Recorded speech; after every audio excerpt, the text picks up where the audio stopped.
आविर्भावाच्या पोऱ्याचा नवस होता तर निघलो बाराच्या डोक्याला. प्रवीणाने नितेशला घेतला पाठ आणि निघलो उन्हाच्या भरात. एकदाशी पोचलो जागेवर. मरणाची ट्रॅफिक होती.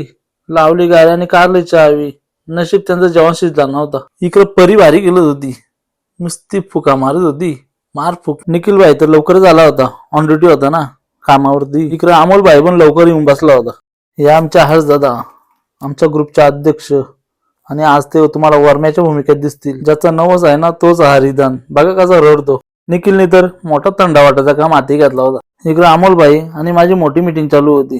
तसं का लाखोचा व्यवहार आहे. इकडे आहे आपला चुलीवर जेवण शिजतो. हे आहेत आपल्या मुलाचे पप्पा. इकडे हर्ष दादा काय विचार करतो काय माहित. सगळा सामान टेम्पो मध्ये आणलाय. कधीतरी टेम्पोचा फायदा झाला. चुलीशी गेलो तर सगळा जेवण रेडी झाला होता. फक्त आता जेवायचंच बाकी होतं. माझ्या बाजूला निखिल बसला जेवायला.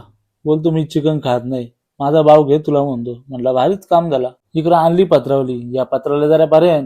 त्या कागदाच्या पत्रावर नुसतं आंबट वास सुटलेला असतो. इकडे आम्ही आली भाकरी घेऊन. मला बोलते किती भाकरी देऊ. मी बोललो एकच भाकर दे. सगळ्या भाकऱ्या घालायचा भात कोण जेवत.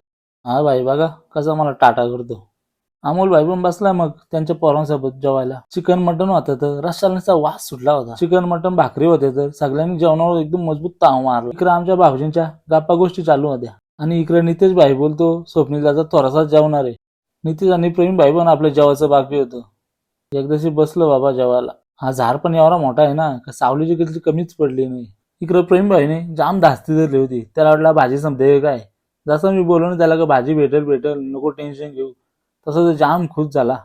हा पोरगा बघा कसा कमी वयाने गाडी चालवायला शिकलाय. तेवढा आपला तनिष भाई आला. त्याने काही नवीन चप्पल आणली होती. लागला पोरांना नुसतं दाखवायला.